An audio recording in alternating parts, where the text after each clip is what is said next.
चलिए आज हम लोग वोकैब हंट सीरीज़ की सेकंड सीरीज़ में 5 वोकैबलरी और 5 इडियम्स दोबारा से सीखेंगे उसी एनर्जी के साथ जिस एनर्जी के साथ हमने पिछली वीडियोस में सीखा था।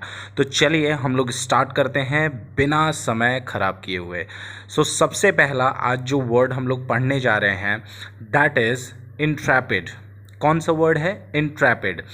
इंट्रैपिड के बारे में मैं आपको थोड़ा सा बताऊंगा कि इंट्रैपिड मतलब होता है बहुत ही ज़्यादा ब्रेव या डरपोक ना होना, ठीक है, जो अपनी किसी भी लाइफ की डिफ़िकल्टी से या किसी भी डिफ़िकल्टी से जो डरे ना, ठीक है, ऐसे लोगों को क्या बोला जाता है? इंट्रैपिड।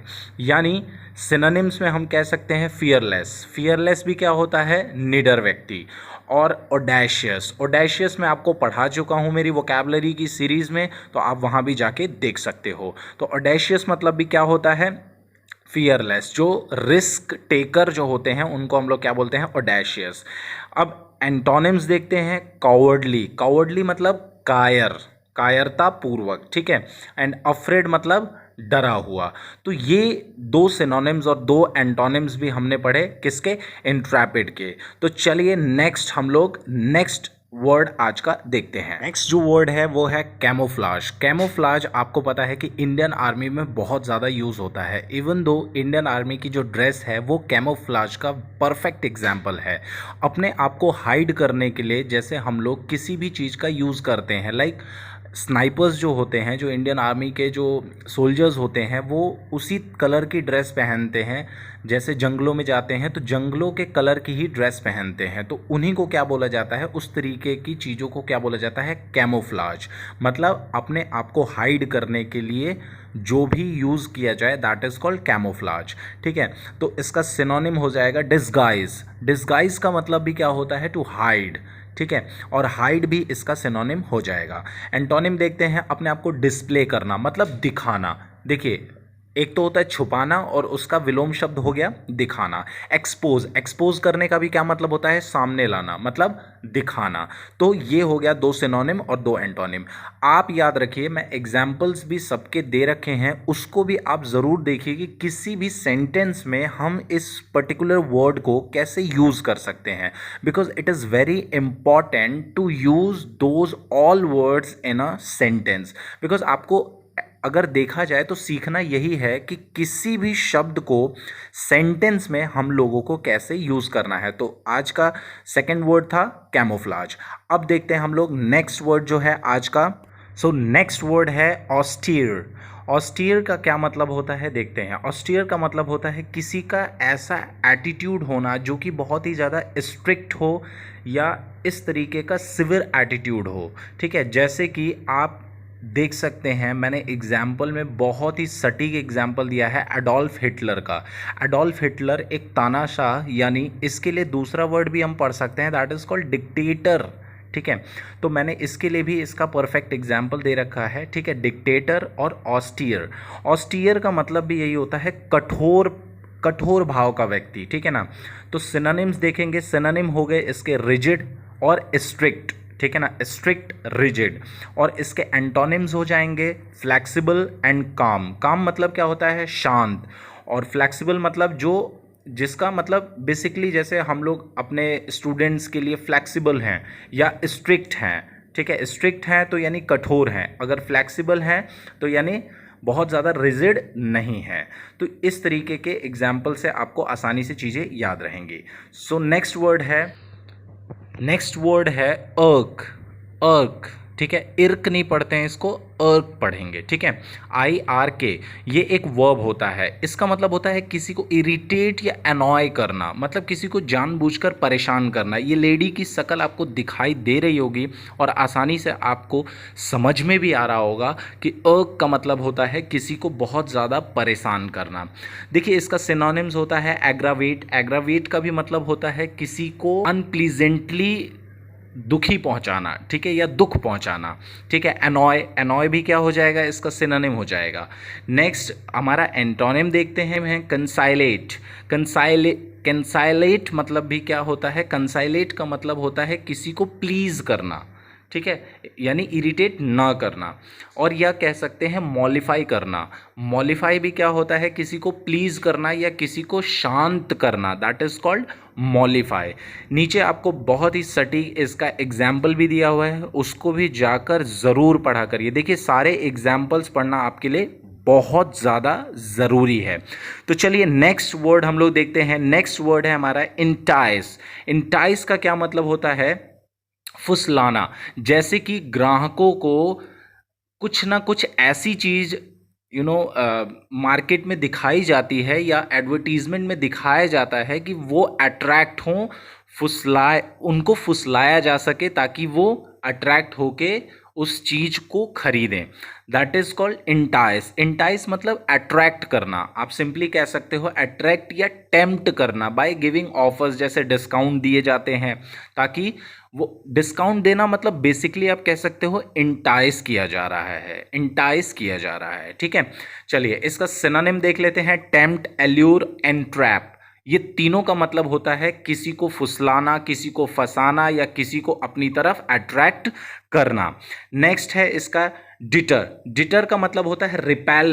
रिपेल मतलब अपने से दूर भगाना। डिटर का बेसिकली अगर मतलब देखेंगे आपको तो ये मिलेगा कि किसी को ऐसा कुछ कहना ताकि वो दूर भागे या उस चीज को ना ले या उस चीज के प्रति कन्विंस ना हो। ठीक है, अब रिपेल का मतलब क्या होता है? रिपेल का मतलब आपको पता है, दूर भगाना या ढकेलना अपनी ओर से।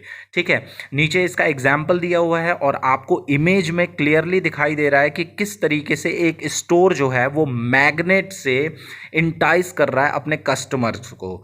ठीक है ना, तो this is called entice your customers. चलिए अब स्टार्ट करते हैं हम लोग ईडियम। सबसे पहला जो ईडियम आज हम लोग पढ़ेंगे that is around the clock. और आपको भी आज से अराउंड द क्लॉक काम करना है, मतलब ऑल डे एंड नाइट, पूरे 24 घंटे आपको मेहनत करनी है। अगर आपको अपना एग्जाम क्लियर करना है या लाइफ में सक्सेस होना है तो आपको भी अराउंड द क्लॉक काम करना पड़ेगा। तो अराउंड द क्लॉक का मतलब क्या होता है? 24 घंटे। जैसे हम लोग कहते हैं मैंने आज अराउंड द क्लॉक काम किया, मतलब मैंने आज 24 घंटे काम किए, पूरे दिन काम किया, उसी को क्या बोलते हैं हम लोग? अराउंड द क्लॉक बोलते हैं। ठीक है, नीचे एग्जाम्पल दिया हुआ है। नेक्स्ट आज देखेंगे, नेक्स्ट हमारा इडियम्स है मेडन स्पीच।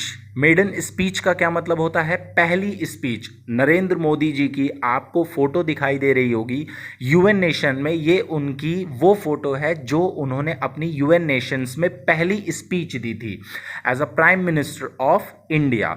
ठीक है, तो इसी को क्या बोला जाता है? Maiden speech. मेडन स्पीच का मतलब क्या होता है? प्रथम भाषण। ठीक है, यानी फर्स्ट स्पीच। ठीक है, ये एग्जाम में बहुत बार पूछा जा चुका है, बहुत सिंपल है। देखिए सबसे अच्छा मेथड है, अगर याद रखना है तो डेली आप इसको अपने निजी जीवन के भाषा में भी यूज़ करिए। मतलब जब भी आप किसी से बात कर रहे हैं तो इसको मैक्सिमम यूज़ करने की कोशिश करिए, तभी ये आपको याद रहेंगे। तो चलिए नेक्स्ट देखते हैं हम लोग। नेक्स्ट है हमारा वर्ड आज का क्लोज फिस्टेड। क्लोज फिस्टेड का मतलब होता है कंजूस व्यक्ति। ठीक है, अ माइजर।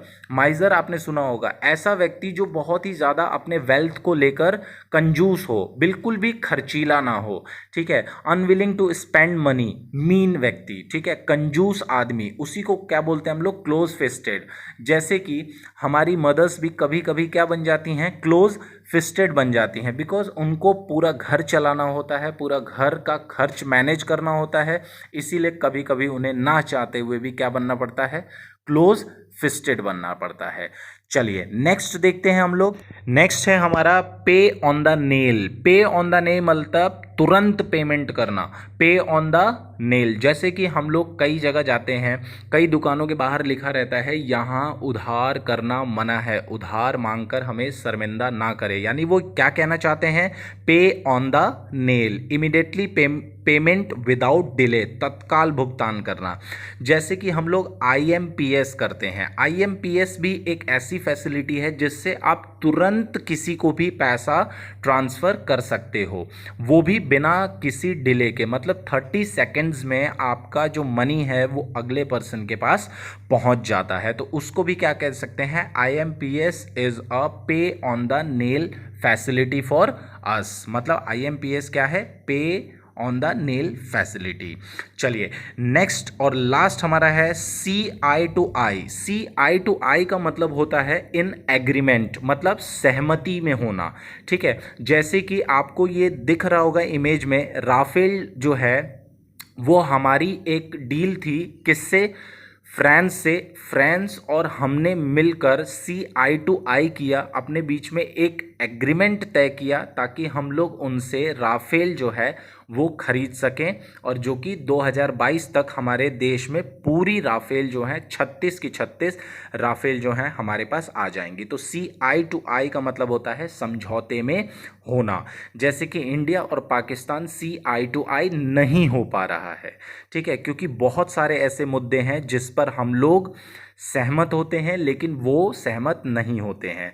तो इस चीज को, सहमति को क्या बोला जाता है, CI2I बोला जाता है। नीचे आपको एग्जाम्पल दिख रहा होगा, उस एग्जाम्पल्स को भूलिएगा नहीं, जरूर पढ़िएगा।